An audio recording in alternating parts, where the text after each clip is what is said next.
This podcast may contain disturbing content for some listeners. It's intended for mature audiences. Listener discretion is advised.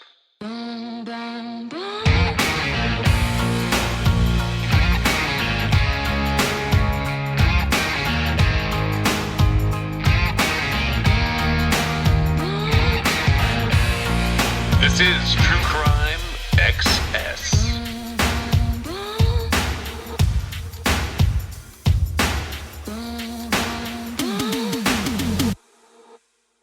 28-year-old Abigail Andrews was a glowing, expectant, first-time mother when she disappeared without a trace on April 7th, 2010. We need your help in finding out what happened to Abigail. The RCMP Provincial Serious Crime Unit is actively investigating the disappearance of Abigail Andrews, a 28-year-old female from Fort St. John, British Columbia. Abigail was approximately 3 months pregnant and has not been seen since April 7th, 2010. She last spoke with her mother at approximately 7 p.m. and was then seen walking away from her residence, and she has not been seen or spoken with since. For her to just stop communicating was absolutely and totally out of character for Abigail. She was in contact with me all the time. She phoned me, I would say, pretty well every day. According to a neighbor, Abigail had mentioned she was headed to visit a male friend. Investigators have never ruled out the possibility that Abigail met with foul play. This case is being treated as a homicide, and we are appealing to the public for assistance. Our investigation to date has resulted in the identification of a suspect. We believe that this person has spoken to people about what they did, and we're asking those people to contact us, no matter how small or how unimportant they may feel their information is. Abigail is described as 6 feet tall and approximately 200 pounds. She has long dark brown hair, hazel eyes, with fair skin. She has a tattoo of tribal artwork on her lower back. At the time of her disappearance, Abigail was believed to be wearing black pants, a white shirt, with a dark blue or black vest and jacket. Police believe that there are individuals out there that may have information to explain Abigail's disappearance. This fall, Abigail's unborn child would have been 3 years old. The longer a case goes on, the more difficult it becomes to solve, and only through the cooperation of the public can we bring justice to Abigail and closure to her family. About 2 days before Abby disappeared, we were downtown shopping with her. We spent the whole day with her. She was very excited about getting all this baby stuff. We went out and got a high chair, a stroller, a playpen, teddy bears, clothes. She had Pampers that she was stockpiling. She was stockpiling food, all kinds of garments and goodies in preparation for the birth of this child. She was really excited about it, as were we. For us, she was, our daughter. She was a person. She has value to us and to other people, and we would like to know what has happened to her. So if anybody does have any knowledge of that, we would ask them to come and tell the police what they know, whatever it is, so that they can do what they need to do in order to find out what happened to our daughter. Anyone who may have seen Abigail or have any information as to her whereabouts is asked to contact the E-Division Serious Crime Unit at 778-290-3900 or contact your local police department or Crime Stoppers at 1-800-222-8477. I'm Mark McAllister in Caledon, just south of Orangeville, where tonight Sonia Varashin is being remembered on the grim anniversary of her murder. This is the very spot where her body was found on the side of Beach Grove Side Road in 2010. Today, a memorial has been set up for her, and tonight provincial police are still searching for her killer. With flowers in hand, Michelle Varashin is taking the time to visit the small memorial set up for her daughter at the side of a dirt road. This time, though, she marks another anniversary. With tears in her eyes, 9 years since Sonia was murdered. She enjoyed life. She loved skiing. She loved hiking. She loved biking. She was an active girl. She was as far as I know, everybody loves her. Sonia's mother and family have struggled since 2010, when her daughter's body was found. Police say they've received more than 1,000 tips in their investigation, but still, Sonia's killer still hasn't been identified.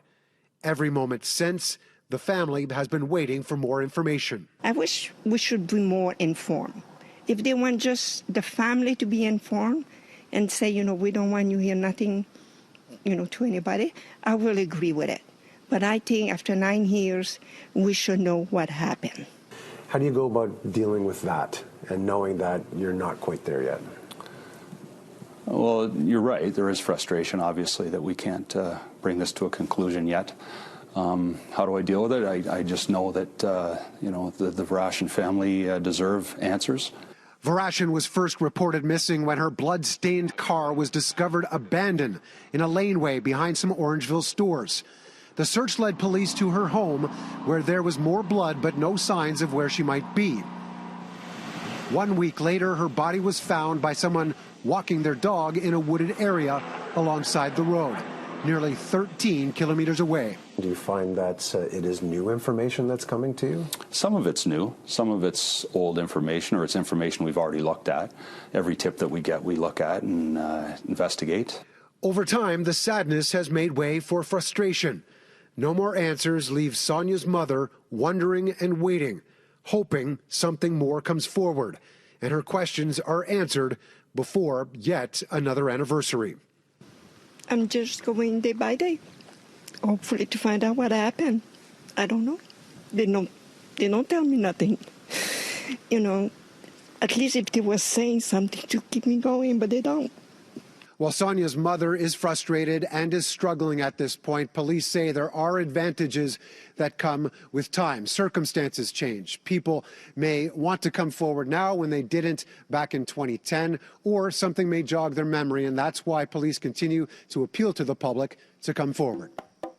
Welcome to episode 20 of True Crime XS, as we start to wrap up and tell you where the bodies are buried. One of the cases that we cover here in 2010 is the case that solves it all. And it's not the one you think. There's a lot going on in 2010. Lots of missing persons, lots of murders. It's almost as if the killer was going on a rampage. And it's right before he completely unravels. One of the most interesting parts about 2010 is most of these cases would fall outside of the killer's rules to not talk about anything before the courier's murder or that wasn't on his computer. But that doesn't mean that he didn't leave us anything to hunt, including a double disappearance in Canada that mimics a scene from a book he references, Intensity by Dean Koontz. And yet another killer emerges on the scene in the killer's territory, one of the youngest serial killers in Canadian history. So let's take a look at the murders of 2010 and all of the missing persons cases that we carefully considered. And in a couple of episodes, we'll come back and tell you about one more 2010 case. We're almost to the end of what may be one of the most far-reaching and bizarre crime spans in history. From Pokio.com on February 17th, 2010, the family of a missing Monmouth man is still searching for clues in his disappearance. John Beeson, 40, had been visiting his father and friends in Gold Beach during the Christmas and New Year's holidays. According to Michael, his half-brother, of Eureka, California, John Beeson headed home on January the 5th. That same day, he called the Polk County probation officer to tell him he was having car trouble near Eugene and wanted to reschedule his meeting, Monmouth police said. But John hasn't been seen or heard from since. Relatives who had held out hope that he might turn up reported him missing on January 25th. The investigation hasn't been easy, said Sergeant Kim Dorn, who said there had been no sightings of the 1968 vinyl roof Ford coupe that he was driving. We haven't found any indication there's been any foul play involved, Dorn said, but we have no idea where he's at, and no one's heard from him. John is an Army veteran and wanted to go back to school to boost his home computer refurbishing business, said Amanda, his half-sister. Michael said in an email,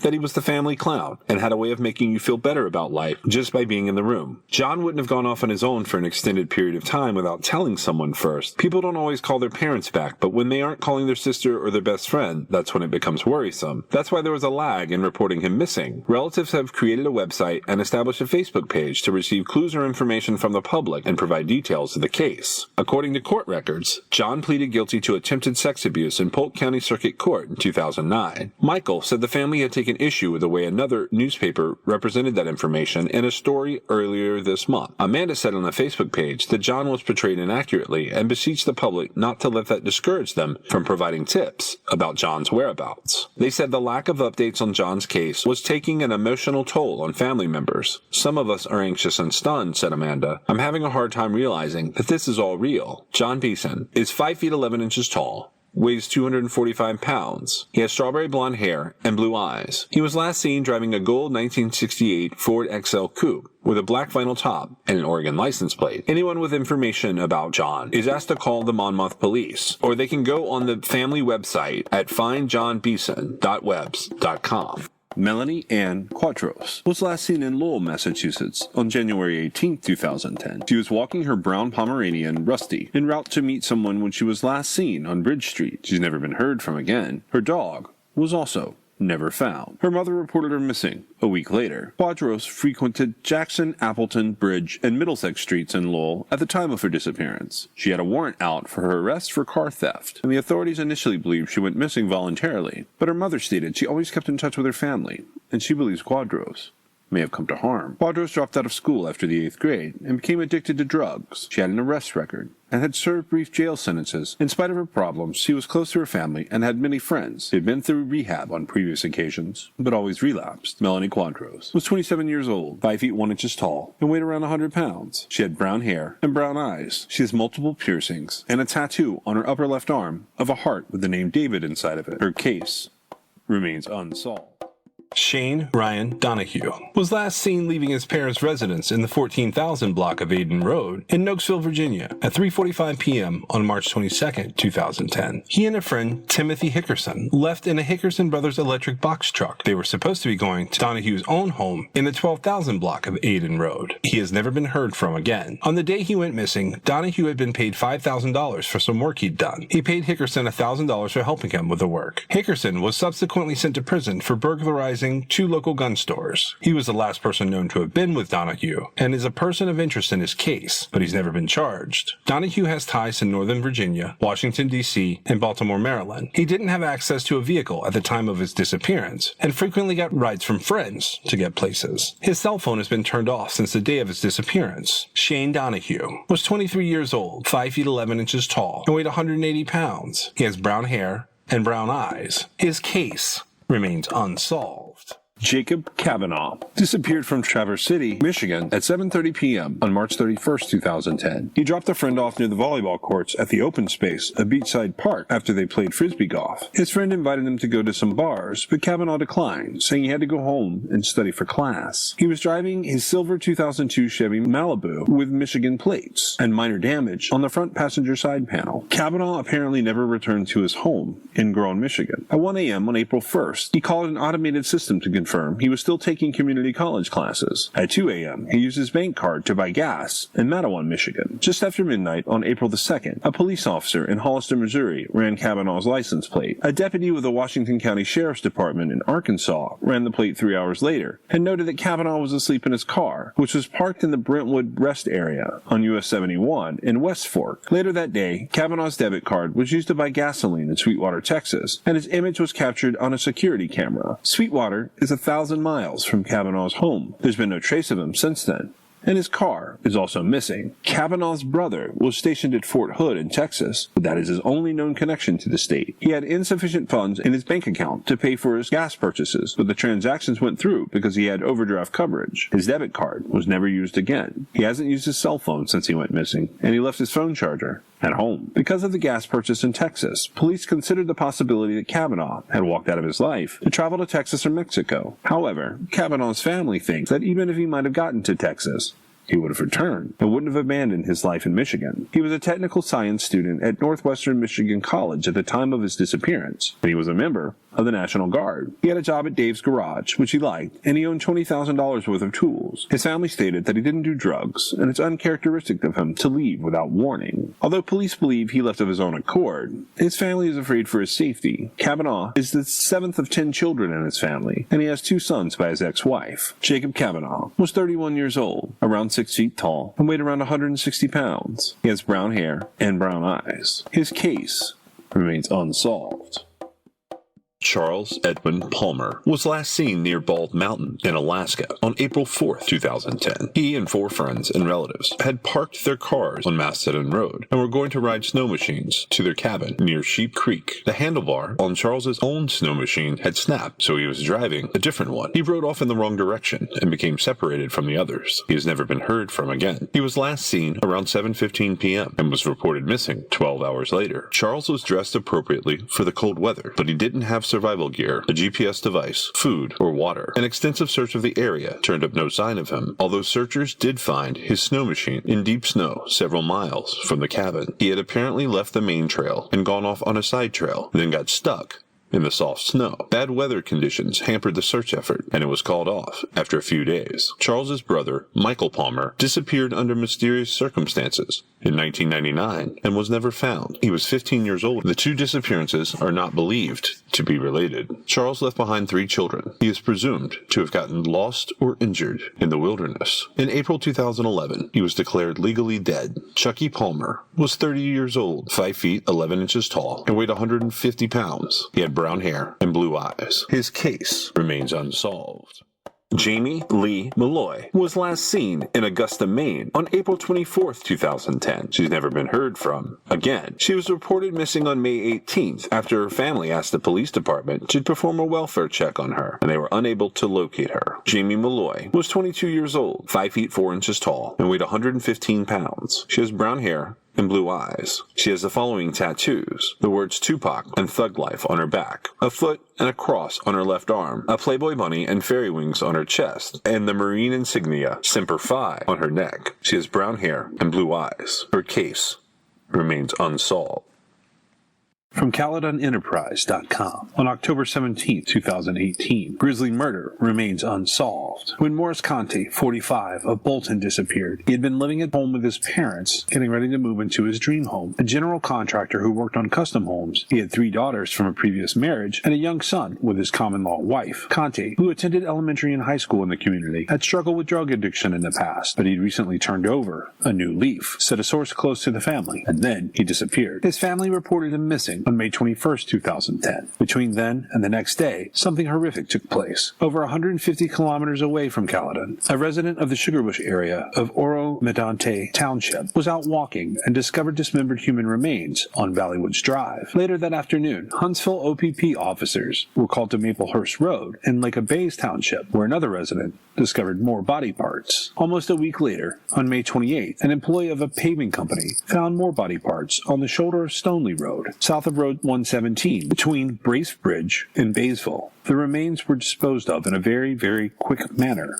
said Constable Peter Leone, in media reports at the time, under the cover of darkness. We believe quite strongly they were left so that investigators might find them. It took 4 weeks for the Ontario Coroner's Office to confirm that the body parts belonged to Conte. In June 2011, more than a year after his disappearance, OPP held a news conference with Morris's mom, Maria Conte, and his identical twin, Rob Conte, at the Albion Bolton Community Center. Maria stood at the podium with enlarged photos of her son beside her. "I think of Morris every day, and I cry, and I miss him," said Maria. She pleaded for anyone with information to come forward so that the family could give her son a proper burial. Police issued a $50,000 reward for information leading to the arrest and conviction of the person or people responsible. "Somebody out there knows something," said Leon during the news conference. Detective Constable Shauna Ovenden had confirmed that the reward for information is still in effect. "It's believed that people with knowledge about the murder have not come forward to assist police," she said. At the 2011 news conference, Leon said investigators believe Conte's remains might have been left as a message, and police believe that more than one person may have been involved. Although police have been able to determine how he was killed, they would not say because the investigation is still ongoing. In 2011, Significant portions of the body had not been recovered. Investigators would not comment if any other body parts had been located since then. Police also said that Morris had a minor criminal record, but would not reveal what he'd been convicted of. Not long after that news conference, in July 2011, police arrested 27-year-old Savorio Lucia Jr., formerly of Bolton. He was charged with accessory after the fact and causing indignity to a human body. Those charges were later withdrawn. At the time of his arrest, police said they expected more arrests to be made in the case, but to date, no other arrests have been made. In July 2017, the Conte family suffered another substantial loss. Natalia Conte, Morris's daughter, lost her fiancé. Alexander Limit, 36, was killed on July 29th after an altercation at Bolton's Petro-Canada gas station at Elwood Drive and Queen Street. 2 Bolton men were charged with second-degree murder. That case is still before the courts. Caledon OPP's Major Crimes Unit has confirmed that there's no connection between the 2 cases. The family declined to provide detailed comment for this story. Although it's been years, the pain still resonates for all of us as it did back in May of 2010 and is extremely difficult for all who loved him. Police are planning to release a video about the cold case. The local criminal investigators branch have teamed up with officers and Barry working on the Simcoe County case files. There's no set date for that release or any other release about this unsolved murder from 2010. Kieran Richard Hormet was last seen in Portland, Oregon on June 4, 2010. He usually rode the bus to Skyline Elementary School, where he was a second grader. The school is in the 11,500 block of Skyline Boulevard in a rural area in northwest Portland, about 2 miles from Kieran's home. His stepmother, Terry Horman, stated she drove him to school because there was a science fair that day, and Kieran wanted to set up his exhibit, a display about the red-eyed tree frog. They arrived shortly after 8 a.m. and dropped Kieran's coat and backpack off at his classroom. A witness saw Terry and Kieran together at 8:15 a.m. in front of Kieran's exhibit. The bell rang at 8:45, and Terry says she left then. She said Kieran told her that he was going to his classroom. He has never been heard from again. Terry reported him missing at 3:45 p.m. after he failed to arrive home at 3:30 p.m. as scheduled. No one reported having seen him at the school after the 8:45 bell. His teacher marked him absent after classes began at 10 o'clock a.m. She thought that he had a doctor's appointment. Because so many hours had passed since he was last seen, police launched an extensive search immediately. Over the next few days, they interviewed all the students and staff at Skyline Elementary School and searched the school grounds and the surrounding area. It was one of the largest searches in Oregon history. His loved ones described him as timid and stated he would be unlikely to leave the school or go off on his own. His parents, Kane Horman and Desiree Young, had been divorced since 2003. Terry and Kane married in 2007, but they had been together for several years before that. Terry had raised Kieran from infancy, although he did visit with Desiree and his stepfather Tony Young every few weeks. Kane and Terry had a 1-year-old daughter, Kiara, at the time of Kieran's disappearance, and Terry had a teenage son from a previous marriage who was living with her parents in June of 2010. Less than 2 weeks after his disappearance, police stopped a search and announced they had upgraded his case from a simple missing child to a criminal investigation. At the same time, they stated they didn't think he had been abducted by a stranger. They focused in on Terry, stating cellular phone records indicated she wasn't where she said she was on the day that her stepson disappeared. 3 weeks after the disappearance, on June 26th, Kane moved out of the family home. That same day, Terry placed 2 911 calls from their residence. The first one was at 5:17 p.m. It was classified as a threats call, and the second at 11:39 p.m. was classified as a child custody call. Kane was not home when either call was placed. During the following days, the police released more information to the public. A landscaper who worked for the Horman family had told investigators that about 6 or 7 months before the disappearance, Terry had offered him money to kill her husband. When authorities notified Kane of this, the news prompted him to take Kiara and move out. The police attempted a sting, bringing the landscaper to Terry's door to demand money while undercover agents watched from nearby. But Terry called 911 instead to say someone was demanding $10,000 from her. Kane filed for divorce and a restraining order for Terry, saying he and the police believed she was responsible for his son's disappearance, in addition to the attempted murder for hire. A judge barred Terry from contacting Kane,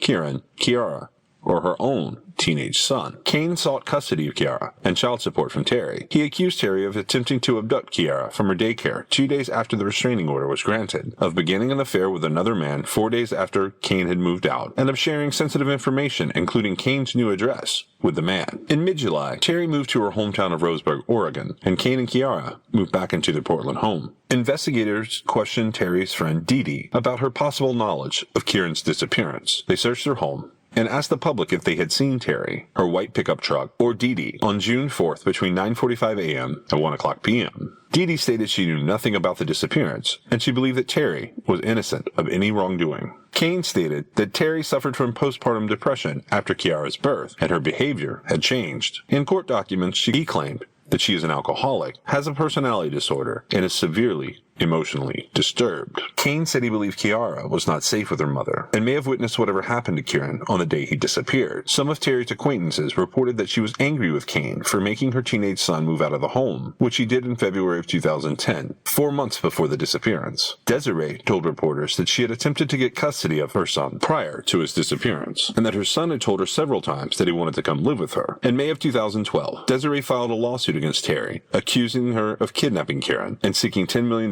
in damages. She had asked the court to order Terry to return Kieran, or say where his body was. Authorities have yet to name a suspect in Kieran's disappearance, in spite of their focus on his stepmother. Kane speculated Terry caused the child's disappearance in an effort to hurt him, and suggested that she may have had help from other individuals. Both of his parents continue to hope that he's alive. Kieran Horman was 7 years old, 3 feet 8 inches tall, and weighed 50 pounds. He has brown hair and blue eyes. He wears metal-framed eyeglasses. His case remains unsolved. Brian Gomez was reported missing on July 6, 2010, after not having been seen since June 10th of 2010. Brian was reported by a neighbor after not seeing him for a few weeks, and after the initial report, his caseworker called for a welfare check, as they had not heard from him since June 1st, 2010. Brian does have some mental health limitations. He has no known vehicles, and he moved around hitchhiking. He has family in the Springfield, Vermont area, but Brian has not been seen or heard from since he was reported missing. Brian Gomez was 48 years old, 5 feet 5 inches tall, and weighed 140 pounds. His case remains unsolved. Amada Abundez was last seen shopping at the Marshall's department store in the 31,800 block of San Del Obispo Street in San Juan Capistrano, California, on June 12, 2010. She's never been heard from again, and few details are available in her case. Amada Abundez was 35 years old, 5 feet 4 inches tall, and weighed 140 pounds. Amada has the following tattoos: a picture of Our Lady of Guadalupe on her back, a flower on her lower left leg, the letter E on her right forearm, the letter S on her left forearm, and the name Giovanni on her neck. She has black hair and brown eyes. Her case remains unsolved. Michael Russell Toss was last seen in West Islip, New York, on June 18, 2010. He left on a blind date with a woman he met on an internet dating site and never returned. He's never been heard from again. His pit bull, Romeo, disappeared with him, along with the dog's food and water bowls. A week later, authorities found his black 2004 Volkswagen Jetta in Elmont, New York, with the engine still running. There was no sign of Michael at the scene, and no indications of foul play. It's uncharacteristic of Michael to leave without warning or to be out of touch with his family. His loved ones are afraid for his safety. Little evidence is available in his case. Michael Toss was 25 years old, 6 foot 3 inches tall, and weighed 190 pounds. He had blonde hair and blue eyes. His case remains unsolved. William Michael Owasco was last seen in Riverside County, California, on June 24, 2010. He was planning a solo hiking trip in Joshua Tree National Park that day and had packed a lunch, water, and some snacks for his trip. He was supposed to return to his vehicle and call his girlfriend at 5 p.m., but he never did. She reported him missing the next day, shortly after noon. His rented white 2007 Chrysler Sebring with a California license plate was found at the park on a trailhead, and an extensive search turned up no sign of him. Temperatures at the park that week reached close to 100 degrees. Owasco lived with his girlfriend in Marietta, Georgia at the time of his disappearance. He's an Army veteran who served in Vietnam and an experienced hiker who had visited the park on several previous occasions. He was in good physical shape in 2010 with no medical problems. He is presumed to have become lost or injured in the wilderness. William Owasco was 65 years old, 5 feet 10 inches tall, and weighed 165 pounds. He has white hair and green eyes. His case remains unsolved. I saw something the other day, or I heard it was on television, and it was about a young man who went missing. I believe he was I think he was in Hartford, Connecticut, and he was riding a stolen, I don't think it was a motorcycle, I think it was a dirt bike. The whole story comes out, and he and his friends had taken this bike, and he'd been chased by somebody. They thought it was maybe the person he stole the bike from, ended up not being chased. So the investigator comes on, and some of his friends finally came forward and said, yeah, we took the bike. And then they gave the investigators some information about how the kids would sometimes travel over like a railroad bridge. The trestle? Yeah, I guess that's what it is. But somehow they would get in and they would travel over it to go over the Connecticut River to go to the other side, to go ride their whatever they had. This kid had a dirt bike so it's an off-road bike, basically. It's not a motorcycle. But, and I say kid, but I'm sure he was, 18 probably. I mean, he was a senior in high school. He wasn't like a little kid. But it was, he was a big guy. He was really tall. And he was on a bright red dirt bike that was stolen, no less. However, my point is the investigator of that case, you could tell being interviewed and this was a scripted, or not scripted, I mean, it's an interview television show where, they're asking questions and they're answering them. But it's the actual investigator. And he says, we have tracked down everything we possibly can. At the place where the trestle is and the bridge is, there is no way to rule out he's in the water. That he's in the water. It's too dark. It's too cold. It's too murky. They can't use sonar. They can't use anything because of just, the characteristics of that water. And you can tell that guy knows that kid is in the water. Okay. No question. In his mind, that the case is solved because, whatever work he's done on the case. It's just not a mystery to him at that point. Correct. But the other thing is he tells some other, we've tracked down everything. If a new lead comes in, I'll be on it. And, he sort of gently put that, he hasn't said your son went into the water, but like he said, we can't rule that out. And at this point, that's the only thing that really makes sense. And this is years later. I mean, it's probably 10 years later. And you can just tell like how heartbreaking it is for the investigator to know that and to have like no answers and to be like, why can't you understand what I'm saying? I don't know that I could be direct enough or even want to get off my back, stop asking me about your missing kid, right? Because he hadn't committed, he was on a stolen dirt bike, but except that he went missing, I do believe he was 18. So except that he went missing, there wasn't a whole lot of criminal avenue there for the police to continue this big case about this kid, especially since they knew he went in the water. I mean, and it made sense. The trestle was dangerous. He shouldn't have been up there to begin with, and he was alone. But I could see where, his case has sat there. Now, it did get picked up, and it was on TV, so somebody thought something of it interesting to put it on, and it was an interesting case. But researching a ton of cases, I realized that a lot of the times, the ones that don't get the exposure that you would expect them to get, or, they sort of sit there, it's because it's very clear what happened. It's just there's no evidence to support their conclusion. So, and they don't have the heart to tell the parents, look, it's closed because we know he's got to be in there. That's really the only thing left. Right. And it sucks. As a parent, I don't know. There's other cases that I have read about that older kids, 18-year-old kids, they disappear. There's a guy in Arizona. His name, I'm sure you know the case, David Barclay Miller. I know David Blaine Miller. David Barclay? Which one? How old is that? I believe it's I think he went missing on May 20th, 1998. I think he went missing 2 days before I graduated from high school. Anyway. Oh, yeah. I remember that. Okay, so he worked for the U.S. Forest Service, and he had just gotten that job. He was from somewhere, I believe, in the Northeast. Anyway, I remember this. They had an ATV or a little vehicle or something, right? They found it somewhere? It was it was just a vehicle. They found his vehicle. But he worked for the U.S. Forest Service and was off, but he had only been working there for a short amount of time, but this was his dream job, and it was at a national park or national forest in Arizona. So he left to go on a hike that should have taken 2.5 days or something to that effect. And he didn't return to work, and there was concern. He was very equipped to handle the hike. so it was immediately weird that he didn't come back. They found his truck at a trailhead, which actually I believe they've now renamed that trail after him. I believe that's his case. Oh, yeah, this is Sedona. Yeah, you're right. You're correct. Okay. However, so that case, you don't ever hear anything about that. And there's a reason. Because at a point, and I don't know exactly when that occurred, his parents, and I believe he might have had a sister. I don't know if he had a small family, but his parents said, oh, well, if he could be back, he would be back. And the fact that he's not, we know, unfortunately, he died. And they feel like he probably died from some sort of accident.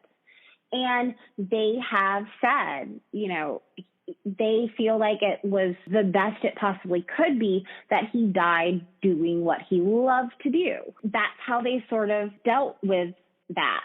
Of course, I immediately think, where the heck was Israel Keys that day? You know what I mean? Right, yeah. And I don't think he could have been in Arizona because, if you'll recall, like he's in New York and he leaves to go into the Army July of 98. You kind of have to adjust your thinking because you got to remember at that point, he didn't have a lot of means to be traveling all over the United States like he did later. He was still basically living at home. And by then they were in New York. And I don't know if his parents had moved to Maine yet, or I don't know exactly what was going on. I just don't see it very likely that he was in Arizona at that point. Right. And because David Miller's hike was just the 2.5 days of the 3 days he had off, it doesn't seem like there's a whole lot of wiggle room there. I feel like in most cases where people go missing in the wilderness, I always think to myself, it's not that they disappeared. It's somewhere that they haven't looked yet. Right? Yeah. All the way up until, and then that kind of changed a little bit. But, before that particular case, I've always felt like they didn't disappear. They're out there somewhere. It's just going to take time to find them. So here's what bugged me about the McCann murder. It's not even a murder. The burning RV is what bugged me about it. So I had been tracking girls in that area before I knew about the McCann thing. I'd been tracking over British Columbia, up to Yukon, Northwest Saskatchewan, all the way back over. But specifically what I was looking for was something more to the west. And I looked at Melanie Thompson. I looked at Abigail Andrews. Those cases were interesting to me. Now with Abigail, she still fits. She just was missing before what I think happened. But there was this other girl. Andrea Meese is her name. Andrea is working in the sex trade. She's pretty responsible about how she does it, at least for the majority of her time in it that we can see. Pretty girl, but she keeps a spotter. In fact, her sister is her spotter for a long time, 3 or 4 years. Her sister spots for her. Spotter's not in the trade itself, not working in the trade. But what they do is they capture license plates, dates, times, all of those things to make sure that the girl who's working stays safe. She makes her way from British Columbia over, and there's a sighting of her in July 2010.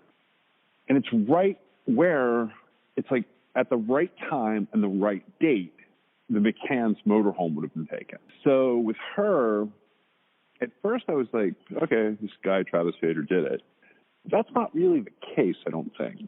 First of all, he's too young for what the witnesses said. I mean, this killer is technically too young for what they said they saw. However, what I was thinking was they saw 2 people with dark hair. So 2 people, dark hair. That's where, the idea of Abigail Andrews or Andrea Meese comes into play. I think he was reenacting some kind of fantasy related to Intensity or High Tension, the ripoff of Intensity. Tonight, new information, interviews, and images in the case of Lyle and Marie McCann. The St. Albert couple has been missing now for more than 4 months. In part 1 of a special report, David Owasik looks into what was seen at Minnow Lake in the hours before the McCann's motorhome went up in flames.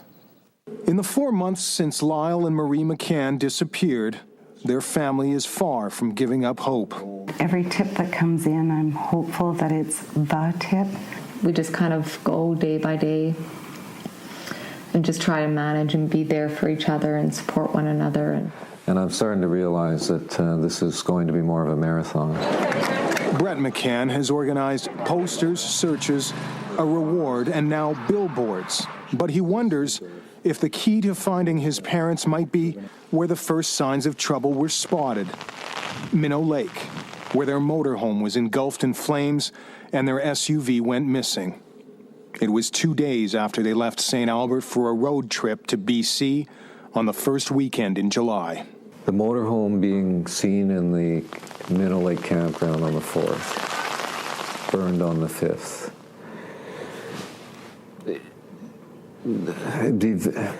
If somehow you can explore or find people, if we can get some crystallization of who they saw. This man, who is asking for anonymity, says he was there at Minnow Lake. He is speaking publicly for the first time. He claims he saw a lot that weekend while camping, including watching the couple's motorhome pull in around supper time, July 4th. I didn't see elderly people in there. They looked pretty young to me. Like they looked to be in their 40s, late 30s, early 40s. He says the driver made no attempt to ensure the motorhome was sitting on stable ground. He says there was a second person as well. I believe there was 2 people on site. Yeah, because it was strange. Like they never leveled nothing. They pulled in, they backed in. The camper says he's spoken to RCMP investigators more than once about what he saw that first night and also what he claims to have seen the next day. Hours before the RV burned, a man driving the McCann's SUV. He wasn't an old gentleman. He wasn't Mr. McCann, that's for sure. Well, it was strange. So, like I was going to go over and see if they were having troubles, but I had a bad feeling about it. Right from the night before when they pulled in, it was just something wasn't right, eh? He wasn't the only person to say they were there at Minnow Lake that weekend. This man says he did approach the vehicles hours before the fire started. I went up to the motorhome and knocked on the door at 6:30 in the morning. I come back at 12:30 in the afternoon. The motorhome was still sitting there, and so was the SUV. I knocked on the door again, still no answer. The RCMP say they cannot comment on either man's story, but they are now giving, in greater detail, some of what they've gathered in 4 months. An investigation that began with a 5-day delay in putting the pieces together now has 20 full-time investigators and more than 25 searches completed. There's over 1,200 documents thus far in this investigation, over 3,400 multimedia items, and that's, for example, video or audio. It could be statements, interviews, things of that nature. It could also be surveillance footage. This is security footage of Travis Vader. He was named as a person of interest, then a suspect in the McCann's disappearance. CTV obtained it independently. Investigators have it as well. It shows Vader in the area 8 days after the McCann's motorhome was burned. Vader's sister has already come forward claiming Travis was in Edmonton the day before the McCann's motorhome was burned, looking for a place to stay and exhausted, she claims, from eluding police on many unrelated charges. He had been running around in the bushes and just needed to eat and sleep. RCMP say Vader very quickly became a person of interest in relation to the disappearances. I can tell you he was a subject of interest early in the investigation. We made efforts to locate them. His image was put out on Friday, July 16th. And only coincidentally, police say, the McCann's missing SUV was found just off the highway that same day. Something the RCMP will not comment on is a story that CTV continues to hear. It revolves around Travis Vader and his arrival in this small town of Piers. He was driving a lot of different vehicles. Multiple sources have said that this man was visited by Vader on more than one occasion, driving an SUV that appeared to match the description of the McCann's vehicle. The man, known by many in Piers as Bandana Dave, told CTV it didn't happen. Vader was picked up little more than 48 hours after his picture was made public. He's being held in remand on that long list of unrelated charges. Investigators admit that they aren't discounting the possibility that more than one person is involved or has knowledge in the disappearance of the McCanns. We do not want to have tunnel vision in our investigation. possibility is there. It's something Brett McCann has thought about often as well. I hope there's multiple people involved, because the more people who know, the more likely the truth will out. It could be my grandparents, my parents. It's really hit home with a number of investigators. We can only imagine what the McCann family is going through. We want to give them closure. Like so many strangers who are pulling for the McCanns from right across the country, the camper who saw someone other than Lyle and Marie driving their vehicle before the fire at Minnow Lake, he longs for closure as well. Since that's happened, I haven't slept at night, put it that way. I can't sleep. Wondering about the fate of the missing couple and just who that person was that he saw driving their vehicle. I can't put a face to him because, you know. Is that frustrating? Yeah, it bugs me, but like I said, I told you the night before there, it bothers me, but I mean, there's nothing I can do. On special assignment, David Owasik, CTV News. And RCMP have now confirmed to CTV that a report from a fisherman of a motorhome backing into trees at a different lake off Highway 16 has been investigated. The motorhome in question was not the McCanns. And tomorrow at 6, David Owasik speaks with the parents of Travis Vader, the man suspected in the disappearance of the McCanns. It is very important to myself and my family that my parents' remains be located and buried properly. I think it is a critical component of our grieving process. And the one individual who knows where my parents are has said nothing for this whole time. Travis Vader, where are the bodies of my parents? Vader has shown no sign of acknowledging that he even caused the death of my parents. He shows no remorse for what he has done. I want Vader to know that our family is at this and any future hearings, and we will demand to know where he put the bodies of my parents. Our loss is huge. Our pain is everlasting. We will never forget, and I will never forgive what Travis Vader has done. In my victim impact statement, I said that I related that I have a recurring nightmare. I mean, it doesn't happen all the time, but I have this nightmare where Vader kills one of my parents and the other one watches, knowing that they are next. And I can't get that vision out of my head, and I know that I'll have a nightmare till forever. If he were to stand up and say what happened to my parents, then I could say that I could forgive him.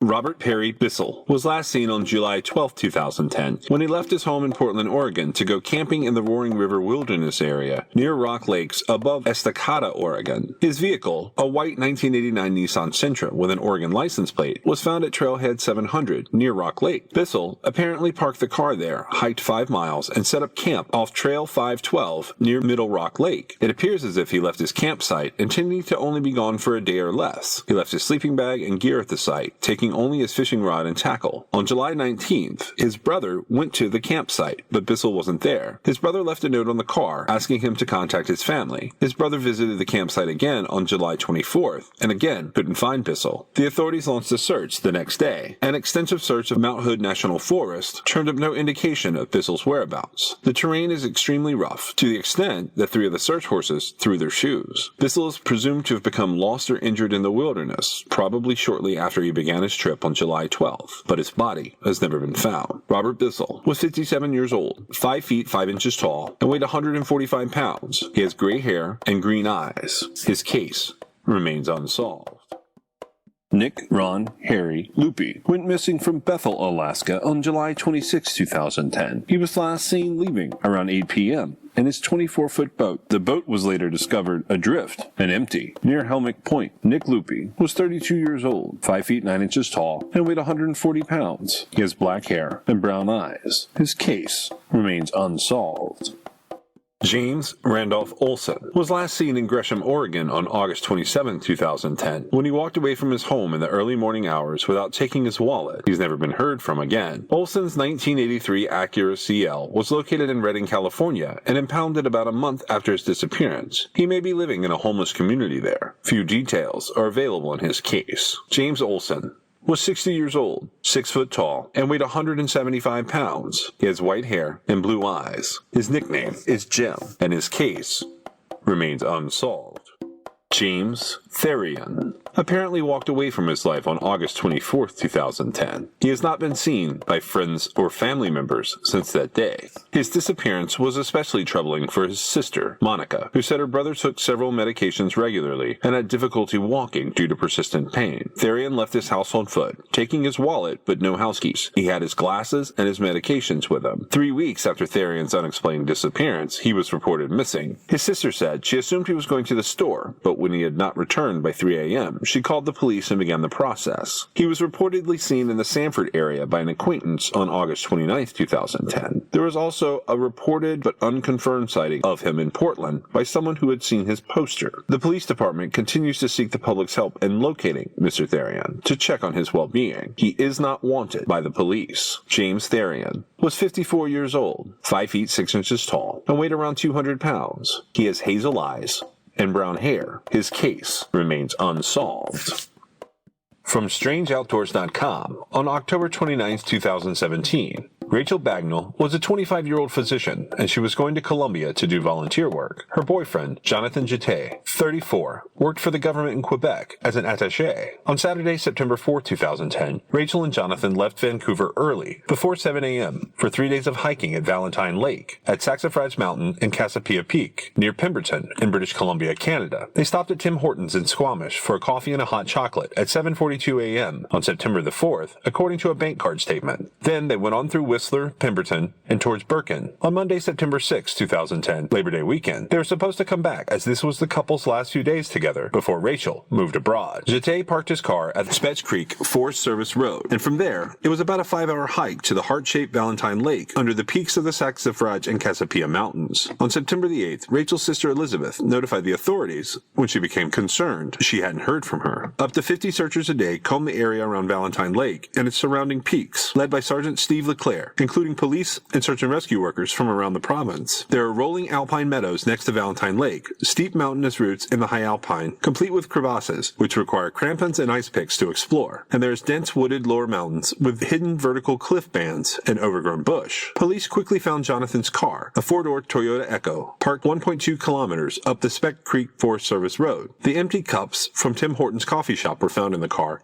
as well as a cell phone. Records show that Jonathan made no calls after September 3rd. The area around their vehicle was searched, but nothing unexpected was found. The RCMP climbing team went in by helicopter, set some fixed line, and rappelled down to search the area below the tree line. At the same time, dog teams searched the whole area, including cadaver dogs. The official search was called off in October, more than a month after the couple was reported missing. There was snow on the ground at that time. A few months later, in December, another witness in Mount Currie reported some unusual bird activity in the area while chopping firewood. After the long wait for the snow to clear, police met the witness on the ground and, in coordination with a helicopter, GPSed the area of the activity. It was then searched again with teams. Nothing. 7 years on, and nothing of the couple has ever been found, despite extensive searches every year by family members, friends, search and rescue teams, and even paid professional mountain guides. Professional climbers like John Ferneau, who has been to Mount Everest 3 times, were hired by the Jeté family and searched crevasses and other technical, hard-to-reach areas. Despite searching an area of 175 square kilometers, nothing came up. No equipment has ever been recovered. In fact, not a trace of them has ever been found in the area, apart from the abandoned car. It's a case that has perplexed seasoned searchers, as almost always, people are found alive or bodies can be recovered. A few new pieces of evidence, like some nail clippers, were found and sent off to the lab for DNA testing, and an old fire pit near the Peck Creek area, which flows into the Mount Currie news site, was also discovered. They found a pair of women's glasses near Valentine Lake, a lead that could put Rachel near the lake at some point, but another hiker contacted the police and described the sunglasses in detail as a pair she lost while hiking in the area. Search experts from Parks Canada were called in to do a comprehensive overview of the efforts to date to make sure nothing was missed, but all of these leads led nowhere. They were equipped for doing a scramble as opposed to doing any kind of technical rope work. They did not pack a map, a compass, or a GPS. It's possible to get off track on the walk into Valentine Lake, where the path suddenly veers sharply uphill and to the left. But the natural inclination is to continue on. That way would have led to cliffs, but it would have been possible to turn around at any time. Eventually, they would have found some form of civilization in most any direction. The Duffy Lake Road runs along the eastern side of the area. The road to Birken is on the west. Cirque Mountain borders the north, and the south eventually comes down to the Mount Currie new site. LeClaire, the lead investigator, said, "When you ask me what my thoughts on this are, it's a catastrophic slip and fall accident, either below the tree line where we have not been able to find them, or they've gone into a crevasse somewhere in the alpine area. With no physical evidence, it's been speculated they may have walked over a cliff, been buried in a rock slide, were attacked by bears or other wildlife, or met with foul play by someone or something sinister in the area. Some even believe that despite the car being found in the area, they were abducted, as the cell phone was left behind." You know, there's another family that went missing in May of 2010. Just completely vanished. Now, the couples ultimately do admit we could buy, like looking at things, we could buy one person going missing in the wilderness, and we would go, oh, okay, well.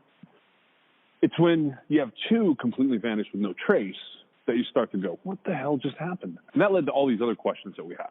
How do they dispose of the body so fast?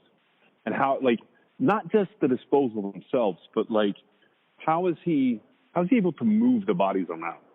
Able to dispose of them, like where does they bury them, they burn them, what's he do? Like the fact that none of them are found is interesting. Are they on the water? Like where are they? These are the questions that started coming up, and they started coming up because of the couples and the families. The Valentine Lake case, they should have found something. They should have found somebody's shoe. They should have found somebody's something up there. It's the two of them going missing that's the problem. And that's like this May 2010 case. It's an entire family. It's 4 people. They just poof, gone, not even thought of again. And that's because authorities thought they knew where they went.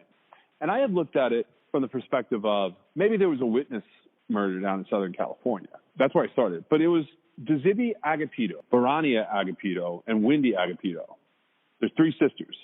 They just vanished in May of 2010 in California, as well as their mother, Mariela Garcia. So the assumption is, oh, they went to Mexico, which is, it is what it is. They were 7, 11, I think the oldest one was 14. And here was what Meg gave a while ago. Because when we first started looking in 2005, we had this one I went looking for. It was like this. It was like a mom, a couple kids. So her point was they show back up. You can find them again. You have to go looking, but you can find them again. Well, this one, we couldn't find. So that became an ongoing thing. Who had really, truly, and completely vanished. And that's what we found in 2010. You could trace the real vanishings. These people had presences in the world, and suddenly they didn't. No social media, nothing afterwards. People were worried about them. People were looking for them. It made no sense for them to disappear. And it wasn't just the Agapitos. It wasn't just Rachel Bagnall. It wasn't just Jonathan Jete. That's the year that caused the problem. And he's going to run out of locations. That's the other thing we know in hindsight. He's going to run out of locations. From Fosters.com on September 10, 2010. A Maine man who remains missing despite a lengthy Coast Guard search last weekend was a standout basketball player at Portsmouth High School, whose parents owned the once famous local Schultz Meat Packing Company. Family members of Robert Schultz say they are struggling to make sense of the disappearance of a man who had a unique lust for life and was always active in his community, whether refurbishing buildings or fighting for environmental causes. He was really looking forward to his 45th high school reunion this weekend, said Solar Schultz of his father. Schultz, 63, of Shapley, Maine, was reported missing on September 3rd when his unoccupied boat was found anchored off White Island in Portsmouth Harbor. He is considered lost at sea and presumed to be drowned. Family members say Schultz, an avid fisherman and boater, was planning to do some spear and rod fishing when his boat was found, and he was reported missing. A massive Coast Guard search saw crews scouring the Portsmouth Harbor area for Schultz, but the search was called off at dusk on September 4th when search efforts produced no sign of a man whose family members say has strong ties to Portsmouth and several southern Maine towns. Robert Schultz's son, Solar, and daughter, Kit, said during a Thursday interview with Foster's Daily Democrat that their mother and 2 sisters are still struggling with an incident that has them desperately clinging to hope that he remains alive. We're hoping beyond hope that something new may turn up, Solar said. It's like he just vanished, Kit added. The family said they've been flooded with support in recent days and praised the tenacity of the Coast Guard in its efforts to find a man who they say was an experienced boater and fisherman. Schultz had lived in Elliott, Maine for 30 years before moving to Shapely and personally rebuilt 22 buildings, ranging from old lighthouses on Mexico's Gulf Coast to clam huts on the Maine coast. The family said he always had the energy to finish the projects and make silk purses from sow's ears. His greatest success was completed last spring when he renovated his ancestral 4-story colonial home on Rockland Street in Portsmouth. The man owned a clam hut and store just north of Memorial Bridge in Kittery, Maine, and in the 1980s was personally responsible for getting enough signatures to require a referendum vote that stopped the annual discharge of 12 million gallons of raw sewage from Badger's Island into the river. Schultz rock climbed the cliffs on the coast of Maine and was known to dabble in restoring antique cars and trucks. His best friend from Elliott described him as a live wire whose company would never produce a dull moment. However, those close to Schultz think of a man who was dedicated to his family more than anything. As well as Solar and Kit, Schultz had 2 other daughters, Allison and Dinah. He loved the theater and helped encourage his youngest daughter to try her hand at acting. She now lives in Hollywood, California. Schultz fostered his son Solar's love for flying and rebuilt a 1959 Piper seaplane with him. Kit Schultz heads up a specialized travel agency in Boston and recalls her love for traveling having taken shape when her father asked her to navigate a distant trip and read a road map when she was only 8 years old. The siblings said their father was always there for them and often involved them in his adventures. He was a real family man. He was really there for us. We're all leaning on each other right now and drawing on one another for comfort, Kit Schultz said. Nikki Lynn Forrest was last seen in Troy, Ohio on September 25, 2010. She was living with her godmother at the time. They got into an argument, and Forrest packed her bags and left. That same evening, she went to see her boyfriend in Troy, Ohio, 8 miles from Piqua. He is possibly the father of her unborn baby. The boyfriend said he and Forrest got into an argument about the baby's paternity, and he took her luggage and placed it outside. While they were together in his driveway, a blue car pulled up, and Forrest got into it and left. She's never been heard from again. A few days after her disappearance, an elderly couple found her purse on a covered bridge on Eldian Road off County Road 25A between Piqua and Troy. It contained her medication, identification, food stamps card, and other belongings. The couple took the purse to the local Kroger store and left it there without giving their names. Authorities had said they would like to talk to these witnesses. At the time of her disappearance, Forrest had no permanent address and lived with a series of relatives and friends, keeping in touch daily with text messages. She never picked up her last paycheck from her waitressing job at a Waffle House. Authorities stated there is no evidence of foul play in Forrest's disappearance, but they are concerned about her health and well-being. She had had 3 previous miscarriages, and it was uncharacteristic of her to leave without warning. She has relatives in Troy and also has ties to Washington and Tennessee. Nikki Forrest was 19 years old, 5 feet 1 inches tall, and weighed around 160 pounds. She was 4.5 months pregnant at the time of her disappearance. She has brown hair and brown eyes. She has multiple tattoos, including a tattoo of a scarecrow and the words "If I only had a brain" on her upper arm, a tattoo of a moth on her abdomen, a tattoo of a Celtic knot with bat's wings in the center of her lower back. Her case remains unsolved. Stuart Isaac left his Burtonsville, Maryland home on September 6, 2010, leaving a note for his family saying he was going on a cross-country trip. On September 26th, his black 2009 Lexus IS 250 was found abandoned at Craig Pass along the section of Grand Loop Road, linking Old Faithful and West Thumb in Yellowstone National Park in Wyoming. The car has vanity license plates. The car was unlocked and still had the keys in it. There were no hiking trails in this area, and Isaac has no experience hiking or camping. Isaac called one of his high school friends from Guam on September 24th, and they talked for over 2 hours. He said he was en route to Yellowstone. His friend stated they rarely spoke on the phone, and Isaac usually kept in touch with email and text messaging. Isaac's friend in Guam is the last person known to have heard from him. An extensive search of the park turned up no sign of Isaac, and the circumstances of his disappearance are unclear. Stuart Isaac was 48 years old, 5 feet 9 inches tall, and weighed 210 pounds. He had black hair and brown eyes. He has 3 tattoos, 1 on his right tricep and 1 on each shoulder blade. His case remains unsolved.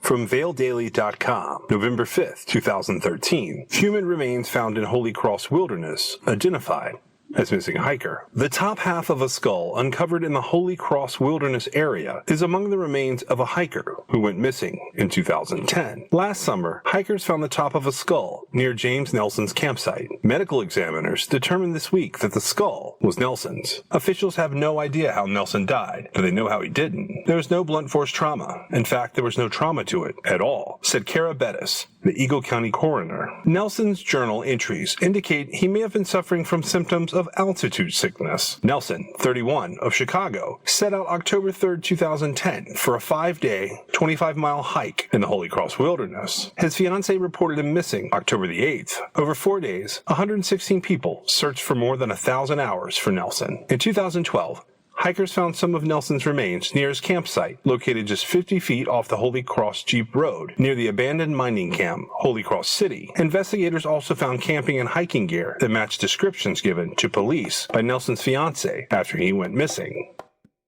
I wouldn't even want to take her life. She was a good person. It's been 8 years of grief and questions for Lisa Post, but the pain of losing her sister is as real as yesterday. Lynn Brennan was found dead in her Manchester apartment in October of 2010, and now her family is hoping for something, anything, that will help them solve this crime. It's unbearable sometimes, and, as the years go by, you try to find ways to cope and live with it, but it's always there, ever present. This 53-year-old mother of 3 grown children lived alone and was last seen October 4th at this market on Webster Street.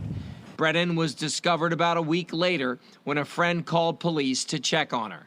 Her body was somewhat in decomposition, so we know that we have a window of time in which this murder could have occurred. Investigators have not released a lot of details about this cold case, but say they haven't ruled anything out. She was a good person. She was funny. She was fun. She was caring. She was loving. For the family, they've decided to talk about this case in the hope of reaching the right person. Why? And I think the biggest part for me is, it is who, but I think the bigger part is why. Why? What did she ever do to you, right? Officials are asking anyone who may have information about this case to call the Manchester police. Reporting live, I'm Andy Hirschberger, WMUR News 9. What was so interesting about the Bobby Miller case in New Hampshire, Guilford, New Hampshire? This woman shot on Halloween, which is trigger day for the killer. You hope it gets solved in an hour like TV, and that doesn't happen. And at this point, we're just, looking for anyone that has any details from that weekend, no matter how small they think they are. It's been nearly 7 years since Jennifer Miller got the call that her mother was dead, murdered in her own home on Halloween. The pain is still fresh. I've already been through the worst day of my life. Nothing can ever be as bad as that, so. November 1st, 2010, Roberta Bobby Miller was found deceased in her home by her son, Jonathan. Bobby and her yellow lab Sport both shot several times, according to initial police reports. No sign of forced entry. Did she know her killer? Invite him or her inside? The list of unanswered questions plagues the family to this day. Just wanting to know why. I think, you get angry and you want answers, but in the end, you just want to know why. The billboard on Route 104 begs for tips. The reward has grown to more than $55,000. The cold case unit is working this case now. Our families are generally crushed when we tell them that, this case is now being transferred to the cold case unit, because they hear that means it's gone so stale that nothing will ever happen. There is no formula for when a case gets moved from the major crimes unit to the CCU, but a loss of momentum is typically the reason. Really a reallocation of resources towards that investigation, because new, fresh eyes are going to look at that case, reassess the case. New investigators will be working on the case. The Department of Justice website lists every unsolved homicide or missing persons case in New Hampshire, more than 120 right now, including the Mother's Day murder of Stacey Burns in Wolfboro in 2009. Raymond Brohl in Berlin back in 1987. His family just marked the 30th anniversary of his death. And Mary Harrison, who was killed in 1981 in Hinsdale. There is hope, and that we actively work on these cases on a regular basis. It's constantly there. There's just no way to get closure on it. For Jen, talking about her mom, the loss is bittersweet. She reminisces about road trips together and is compelled to keep Bobby Miller's legacy alive. Memories and photos are what's left. I came home one day and my bed was gone because someone needed a bed and she gave them my bed. So, I mean, it was more than just us. She would have done anything for anyone. Closure is exactly what investigators hope to get, which sometimes comes with the passage of time. People get older, more mature, and they develop a better sense of right and wrong, and they'll come forward, and that's happened occasionally. Amy Cavino, WMUR News 9. So I just took a look at it. But what was interesting to that is she was also tied to Maine. Same week that she was killed, and her dog Scout, not Sport, as reported in the media stuff. So that's Halloween 2010. She dies on Sunday night. She's found the next day. She and her dog, Scout, have been shot to death. But what's interesting is on Friday night, up in Acton, they have like a cottage on Great East Lake. And that's where the husband lives. So a neighbor up there on October 29th saw a flickering light over at that house and called 911, couldn't get a signal, so goes in and uses a landline. And that house was fully engulfed. Now, it was intentionally set. I wondered, was all that linked together? Because that's still an unsolved homicide. Now, they had been divorced back in 2007. They had court stuff all the way up to 2010 related to financial and tax stuff. I couldn't help but wonder, you've got an intentional arson in Maine on Friday night, October 29th, 2010, and then you've got a homicide October 31st, 2010. What is that about? And they shot the dog. Why shoot the dog? From the Bangor Daily News, January 21st, 2012. Discovery of decomposed body in Stacyville remains a mystery after more than a year. Approximately 14 months after a man's body was found in the woods of Stacyville, police are still unsure as to the identity of the individual. Stephen McCausland, spokesman for the Maine Department of Public Safety, said Friday that while the investigation into the body discovered in November 2010 remains open, they are still unsure whose body it is. There has been no new information in the case that I'm aware of, he said. There are no significant leads. Hunters discovered the badly decomposed body of an adult in the Stacyville woods, and the case is in the hands of investigators attached to Maine State Police Troop F in Houlton. The body of the man, believed to have been in his 50s, about 5 feet 9 inches tall, and weighing about 150 pounds, was found by deer hunters on November 4, 2010, in the woods off Route 11. Officials from the state medical examiner's office said there are no signs of foul play, and estimate the man may have died in early September 2010. 12 days after the body was discovered, police released more information about the clothing found on the body. They indicated that the man had been wearing a blue and white plaid button-down long-sleeve shirt. The shirt was a Vineyard Vines whale shirt from a clothing company based in Martha's Vineyard, Massachusetts. He also was wearing St. John's Bay khaki pants that had a 33-inch waist and a 30-inch inseam, along with a St. John's Bay dark brown canvas jacket, size medium. He had white New Balance sneakers on his feet, which were model 811 size 10, according to police. Also found with the body was a black High Sierra briefcase containing 3 empty juice and water bottles, 2 spray cans of the insect repellent Off, and a brown sweater, size medium. The victim also was wearing a blue and white knit cap with the name Chris knit into the design. The DPS released a photo of the hat last year. The few clues left in the woods where the body was discovered are all investigators have to help them identify the man. Anyone with information about the man's identity is asked to call the Maine State Police in Houghton. Wesley Wamsgans was last seen in Lake Placid, New York on November 20th, 2010. He left his job at the downtown diner and started toward the Adirondack Log Trail without any supplies, food, or winter gear. Several hikers saw him that evening as it started to get dark. He was last sighted at Mercy Dam, about 2 miles down the trail. He's never been heard from again. A few days after his disappearance, searchers found Wesley's green Carhartt jacket in the middle of a trail, headed toward Avalanche Pass. However, this was the only trace of him that was ever located. In the days following Wesley's disappearance, overnight temperatures dropped to below 10 degrees, and there was snow, sleet, and freezing rain in the area. In spite of this, his family hopes he may have survived. Wesley Wamsgans was 22 years old, 6 feet 1 inches tall, and weighed 180 pounds. He had blonde hair and blue eyes. His case remains unsolved.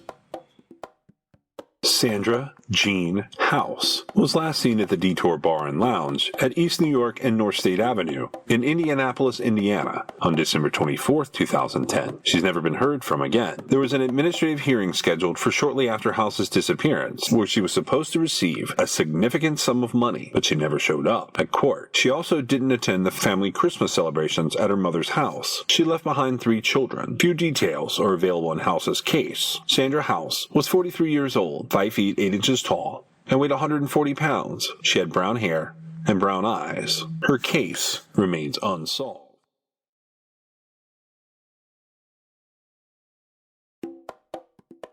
David Meckfold was last seen in Portland, Oregon on December 27, 2010. He worked at Standard Insurance until at least 1 p.m. His wife called him at 1:30, and she says their conversation was normal. Meckfold has never been heard from again. Some of his personal items were missing from his work area, and his lunch was found uneaten in the garbage can near his cubicle. That evening, Meckfold's gray 1998 Mazda pickup with the Oregon license plate was located in a wooded, secluded area on a gravel road in Skamania, Washington. An extensive search of the area where Meckfold's truck was found turned up no sign of him. Authorities stated there was no evidence of foul play in his case, but no evidence that he'd left of his own accord either. David Meckfold was 42 years old, 5 feet 9 inches tall, and weighed 180 pounds. He has brown hair and brown eyes. His case remains unsolved. There's this other case. I don't know if it counts as 2010 or 2011. A guy disappears in Niagara Falls in February 2010. His name is Theodore Rabluski. Gone. Nobody sees him again. Family. He has like cousins, but he doesn't have like super close family. He's an older guy. He's like 79, 80 years old, and I don't know a whole lot about him. But what I do know, people start calling the cops pretty early on. Several police searches happened at his residence. But the thing is, he was a collector. He was a compulsive hoarder, but he was also a collector. His house was so full that they didn't find him. So his cousin goes over there in March of 2011, and he finds him buried under a pile of junk in the corner of the basement. And like, he finds him only because like they're cleaning it out to have like a estate sale or whatever. It seemed kind of interesting, but I brought it up. And it was like she actually had found it, but I was only like brought it back up. She's like, no, this killer would have gone back and burned that thing down. Thought that was horrible, but she is probably correct, unless they found the body before he got back to it. That's what happens in June. I don't know. He burned my house in Texas. That was a hoarder's house. Thanks for joining us. You can reach us at 252-365-5593 or at truecrimexcess.com or truecrimexcess@gmail.com if you want to send us a note. This episode was brought to you by LabrottieCreations.com. That's LABROTTIECREATIONS.com. Check out the merchandise and specifically their fun Pop Pet art custom pieces made from photos of your very own pets. Use the promo code CRIMEXS, that's CRIMEXS, for 20% off a fun, brightly colored, happy piece of art of your own pet at their site, LabrottieCreations.com. Music in this episode was licensed for True Crime XS. The theme song was Indestructible by Noah Smith. You can find us on your favorite podcast platform or at TeePublic, Instagram, or Twitter. You can also join us on Patreon to fund future body exploration trips. But the best thing you can do for us is leave us a review on your favorite podcast platform and share us with your friends. And don't forget, on July 3rd, we are literally revealing where the bodies are buried. See you next week.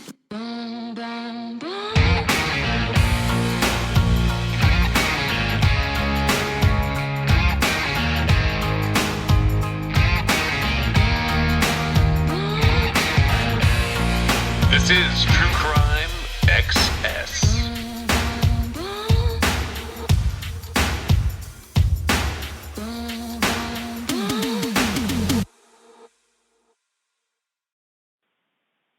Oh, and also in 2010, you know what he did? He went back to the place that he stayed when he was headed up there. And that's where I started. That was my starting point. He burned down the hotel, the whole thing. The body of a little Australian girl is found dumped in the back blocks of America. Her dad has some suspicious holes in his memory. Her stepmother has been locked up, but so far hasn't been charged with murder. So what happened to 10-year-old Zara Baker? It's a crime that's horrified and fascinated people on both sides of the Pacific. Tonight, for the first time, Zara's dad tells his version of events. It's no wonder police are having so much trouble solving the mystery. The innocent smile of Zara Baker. Doing the things most girls love to do. Although Zara was not your average little girl.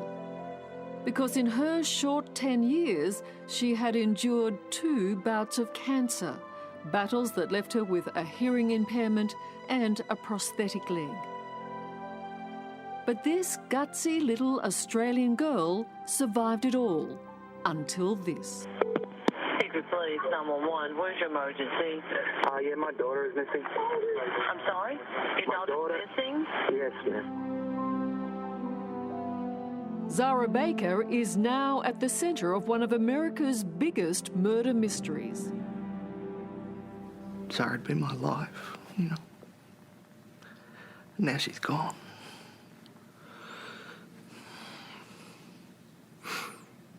I don't know what to do. I feel very, very empty.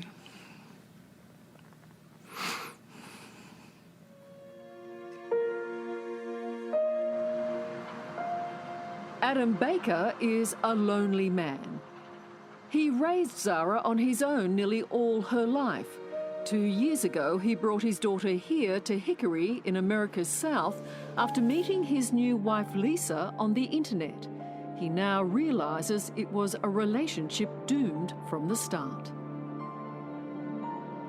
What was it about Lisa, do you think? She was very caring then. What were you hoping for? What did you think your life was going to be like? Happy family, a lot of love, more children, brothers and sisters for Zara. But it didn't turn out that way. For Adam Baker, not only is Zara gone, but nearly everyone here treats him with deep suspicion. It's very hard to see people on the street, even people in their cars driving, staring, yelling. What do they yell? I need to be locked up. I'm going to go to hell. That I'm a murderer. Are you guilty of anything? No.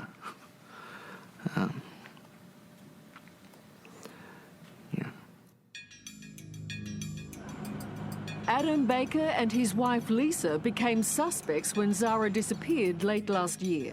It was a case that would take a gruesome turn when her tiny body was found dismembered. This horrific story began last October here at Zara Baker's family home. In the early hours of one Saturday morning, authorities were called to a small grass fire at the back of the house. But then a ransom note was found in one of the family's cars. This would be the first in many bizarre twists in a case that would see lives unravelled, husband pitted against wife, and a father losing his only child. 9 hours after finding the ransom note, Adam Baker reports his daughter missing. Okay, so no one has seen your daughter since 2:30 this morning? No. Okay. 4 days into the search for Zara, Lisa Baker made an extraordinary admission. She had written the ransom note. And after 2 weeks in custody came another major development. Lisa led police to Zara's remains. Coming here was a gut-wrenching moment for everyone, because the little girl that investigators had hoped to find alive was now obviously not.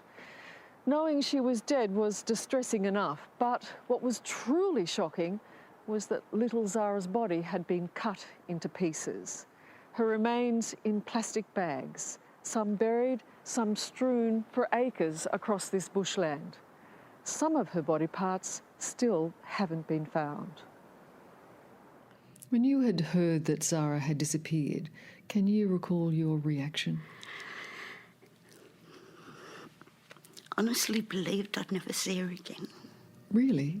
I just had this feeling. People might think it's silly, but this little voice said to me, "Don't worry, Nan, I'm all right." I didn't want to believe it, but I think deep down I knew. Karen Baker is Zara's grandmother. I love this because this is just her. Oh, look at that. And her memories of her granddaughter are of a courageous little girl. That was after her second lot of cancer. She'd also had part of her lung removed. But it didn't stop her. This one, she was so proud. This was the day that Adam was getting married, and she was just so proud. Karen Baker has come to Hickory not just to support her son. She's here searching for answers. I don't know if I want to know all the ins and outs, but I still want to know what happened. You need to know. I need to know what happened.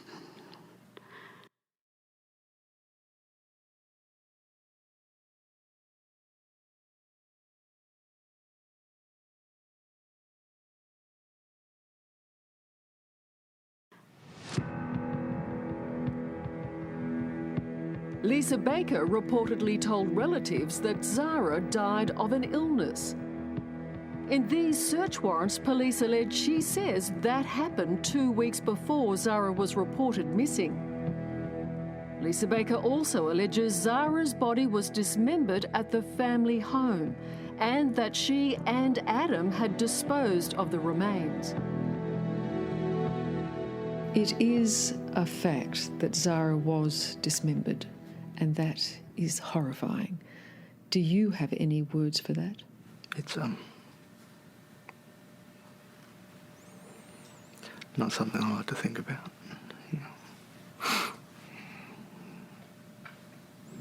It makes me sick how somebody could do that.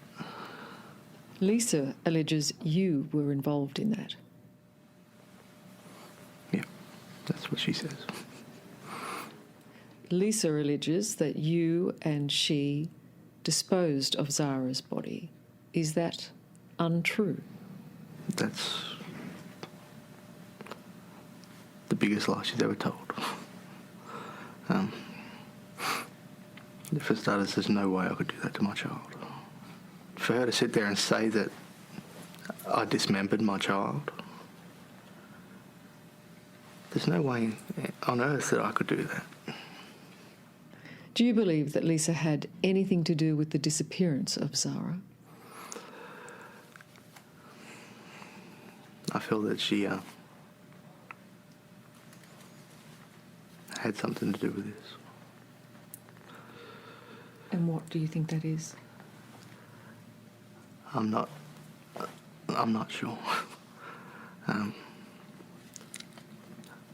There's so many things that try to pop into my head that may have happened that I don't want to think about. Thinking about it's just too hard and heartbreaking. Is it not possible that Zara died of an illness? No. You don't believe that? No, I don't believe that for a second.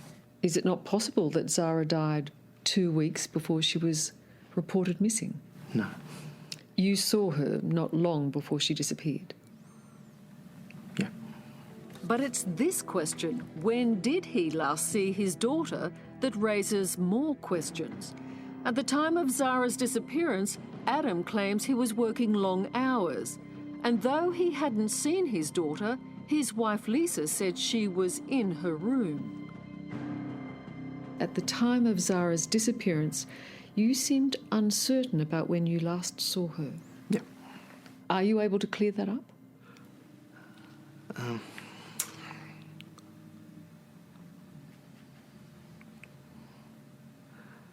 It's very hard to talk about stuff with the case at the moment because it still is a ongoing investigation. And I really don't want to do anything that may impede any justice for Zara. I guess it's the one thing that people have trouble with. Oh, yeah. And you understand that? Yeah, I understand that. Adam Baker now knows Lisa is not the woman he thought he'd married. Since being arrested, she's been charged with bigamy. In fact, she's had 7 marriages. At one stage, she had 3 husbands at the same time and was already married when she wed Adam Baker. Their marriage was never legal.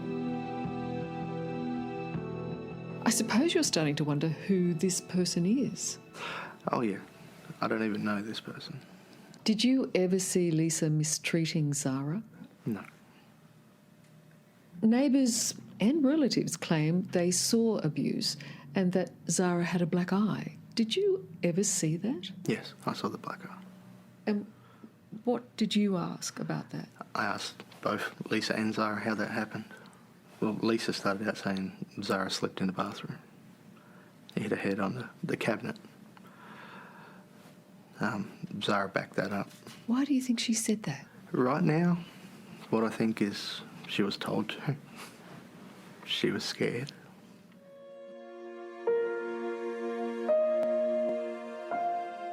Hickory had been Zara's home for only a short time, but her death shattered the community. They gathered to mourn her death and to celebrate what would have been her 11th birthday. Zara touched us. Her story, her resilience, her I will not quit attitude that we could see, the wistful look on her face, it touched us. Mayor Rudy Wright says the community of Hickory feared it had failed Zara. People came to me with tears in their eyes at times, including from all walks of life, from all socioeconomic stations in life, with tears, crying, saying, how did this happen to that little girl?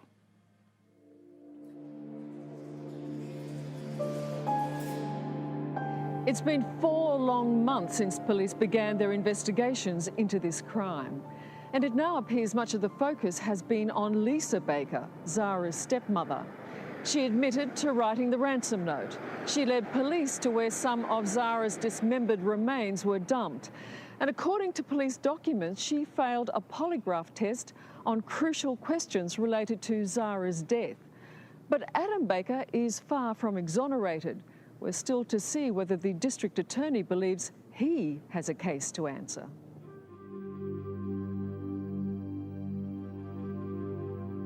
Is there anything you haven't said that you're frightened to say?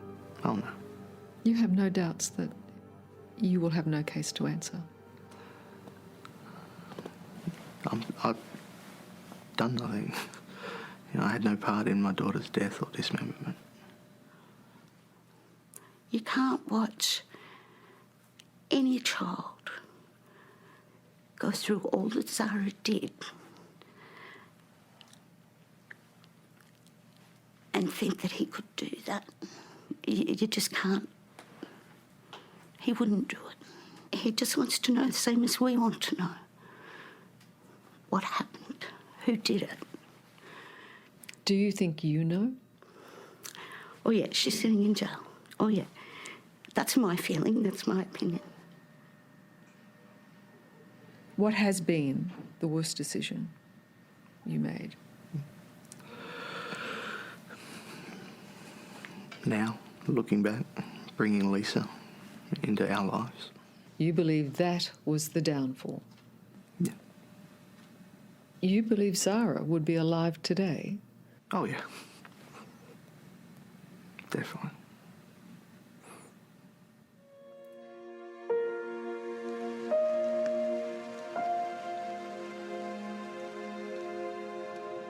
There will be no peace in this close-knit town until someone is held accountable for Zara's death. The district attorney is now examining the evidence collected so far, deciding if charges can be laid.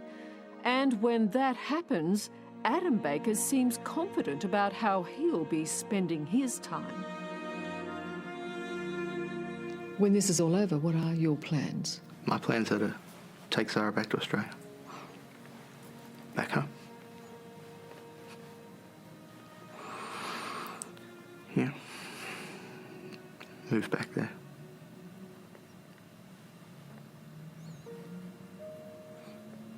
Try to put some pieces of my life back together.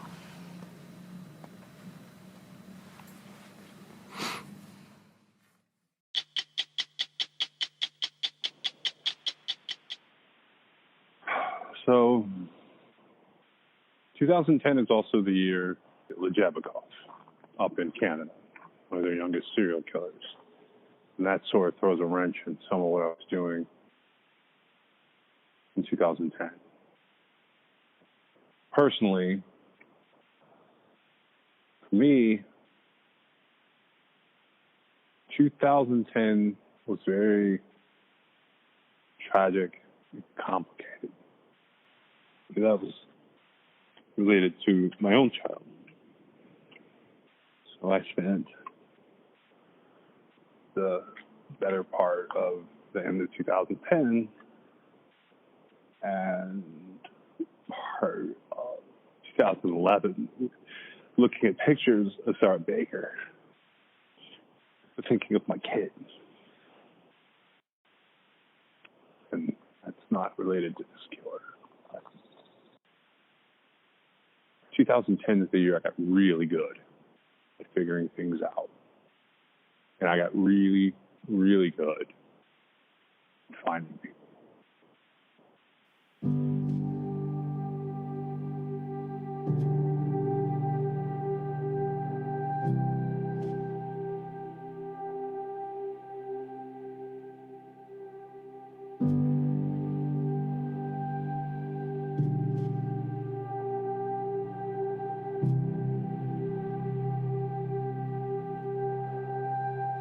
When we were younger, we were sons and daughters coming out of the water, holding everything.